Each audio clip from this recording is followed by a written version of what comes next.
So guys इसको एक बार समझते हैं कि ये जो मतलब 2 महीने बाद जो एग्जाम एकदम हमारे पास आ गया है, ठीक है, यस तो सर। ये मतलब हमारे जीवन में एकदम क्या हो गया है, ठीक है, और इसको हम कैसे हैंडल करें, ठीक है।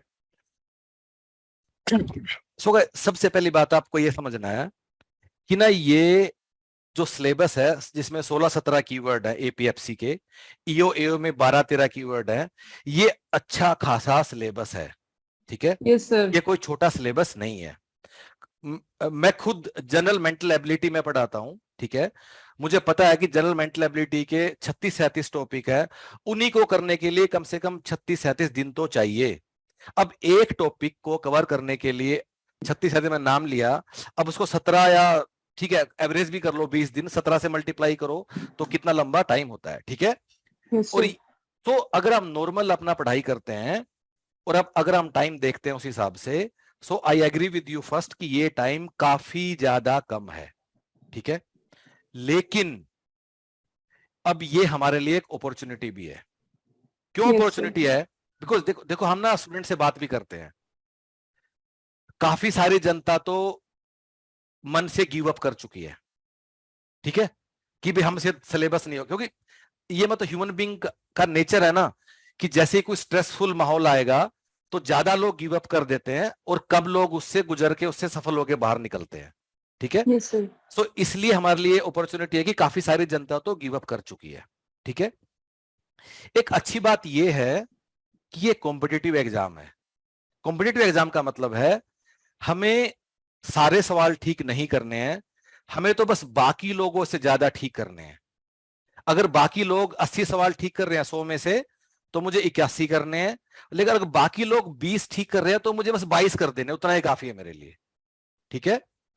सो क्योंकि ये कॉम्पिटिटिव एग्जाम है और क्योंकि मुझे मेरा एम बाकी लोगों से ठीक करना है, तो बाकी लोगों के पास भी कोई जादू की छड़ी नहीं है कि वो एकदम अपना सिलेबस पूरा कर लेंगे 2 महीने में किसी भी उससे, ठीक है।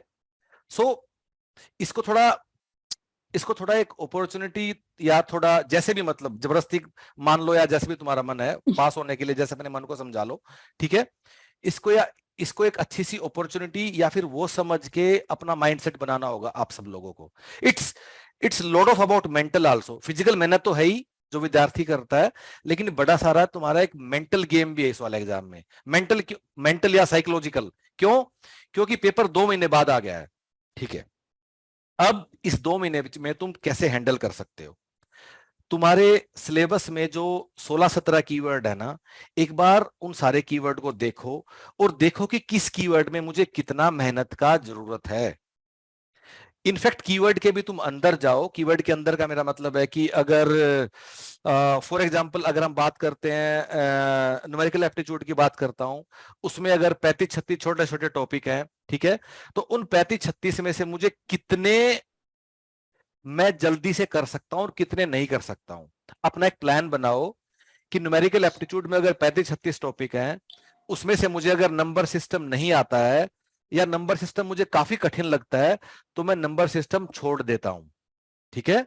लेकिन अगर मुझे नंबर सीरीज, डायरेक्शन, रिलेशनशिप ये सवाल आसान लगते हैं तो मैं ये कर लेता हूं। इस तरह हर एक टॉपिक के अंदर जाके एक एक करके आगे बढ़ के अपना सिलेबस खत्म करने की कोशिश करो। अगर मुझे कंप्यूटर पढ़ते हुए मुझे समझ में आता है कि मैं इनपुट आउटपुट डिवाइसेस वगैरह याद कर लूंगा, लेकिन मुझे रैम रोम की मेमोरी देखने में कंफ्यूजन है, सो पहले इनपुट आउटपुट डिवाइस याद कर लो, ठीक है। सो अपना जो भी और ये सब का वेरी करता है। इसमें कोई रूल नहीं है कि आप ये याद कर लो या ये छोड़ दो। दिस डिपेंड्स अपॉन कि आपका प्रिपरेशन लेवल कैसा है। अभी जैसे किसी से बात हुआ, उसे पॉलिटी आता है खूब सारा उसको, ठीक है, तो उसको ऐसा पॉलिटी में करने का जरूरत नहीं है। तो लेकिन अपना देख के कि मैं कैसे करूं। सो गाइस अगेन मैं क्या कहने की कोशिश कर रहा हूं कि तुम्हारे सिलेबस में जितने भी है ना, उसमें से जस्ट डू योर बेस्ट। उसमें से आसान आसान ढूंढ के ही सिलेबस पूरा कर डालो।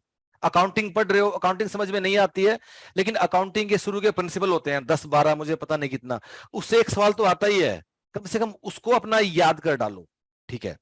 सिलेबस में कूदो। सिलेबस में कूदने के बाद जो चीजें आसान लगती हैं कम से कम उनको एक बार कवर कर डालो, क्योंकि मेजोरिटी जनता तो गिव अप कर चुकी है स्ट्रेस में आके कि सिलेबस नहीं होगा। तुम्हें तो अपने नंबर ही इकट्ठे करने। हो सकता है कि मतलब कट ऑफ इतनी, हो सकता है कट ऑफ इतना नीचे चला जाए, क्योंकि क्योंकि बाकी लोग भी कोई मतलब क्योंकि बाकी लोग भी मतलब कोई भगवान नहीं है। ठीक है, मैं तुम्हें एक छोटा सा एग्जांपल देता हूं कि मैं जब एमबीए का पेपर देता था 2006-7 के आसपास, ठीक है, एमबीए कैट का एंट्रेंस उन दिनों होता था जब, ठीक है, तो ना हमें लगता था ये इतना मुश्किल है, ये इतना मुश्किल है, और ये वो है। जब घर आते थे, the cut off used to be around 35%, 40%।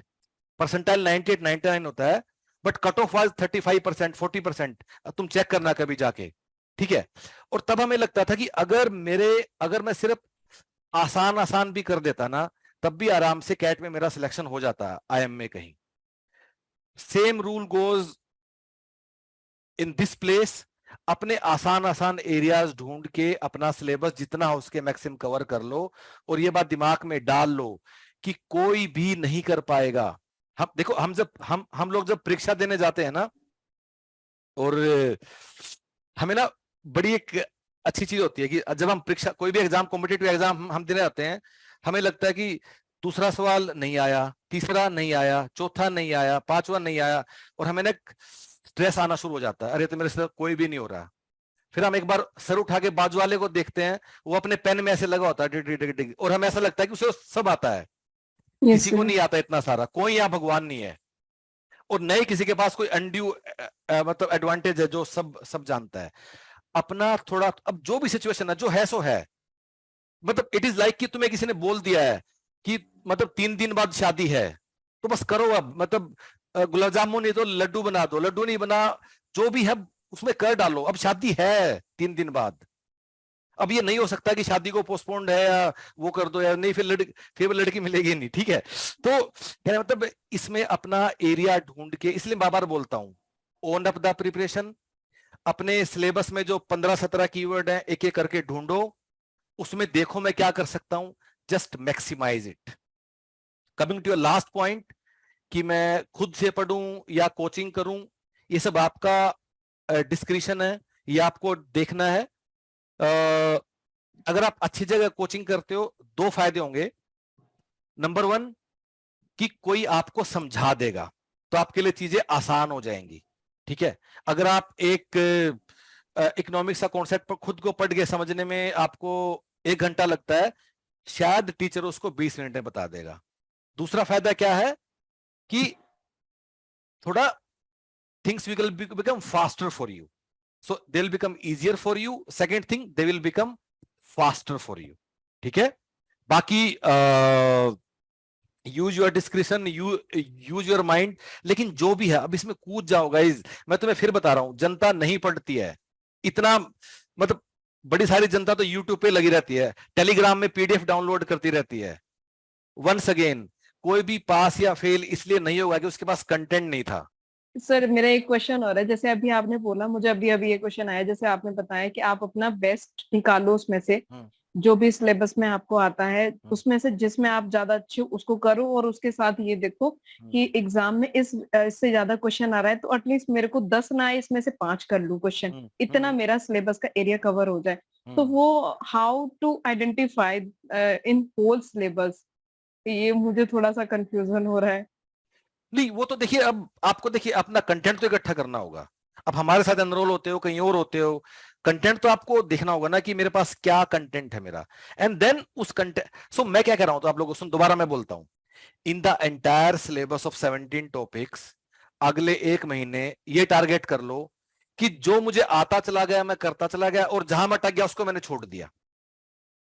फिर 15 मई के बाद फिर देखते हैं, फिर छोड़ने वाले को देखते हैं उसके लिए क्या करते हैं। एटलीस्ट तुम्हें कुछ ना कॉन्फिडेंस आएगा कि मैं कुछ तो आगे बढ़ा। सो गाइस, मैं बार बार क्या कह रहा हूं कि लड़ाई में जमे रहो बस, डोंट ये गिव अप। सर एंड बहुत आल्सो सारे लोग एंड जो आपने आल्सो डू बताया नॉट अभी कि also do not waste your time. Okay ये सर। भी नहीं कि सिर्फ फीलिंग ले लिया कि मैं लड़ाई में हूं, वॉरियर हूं, कुछ होना भी चाहिए, कुछ टेंजिबल बाहर निकलना चाहिए, सिर्फ फीलिंग नहीं लेना है। यूपीएससी वाला फीलिंग भी बहुत लेते हैं। प्लीज हैव दिस फेथ कि बस मैं अपना बेस्ट कर लेता हूं, अपना बेस्ट कर दो बस, जो भी है।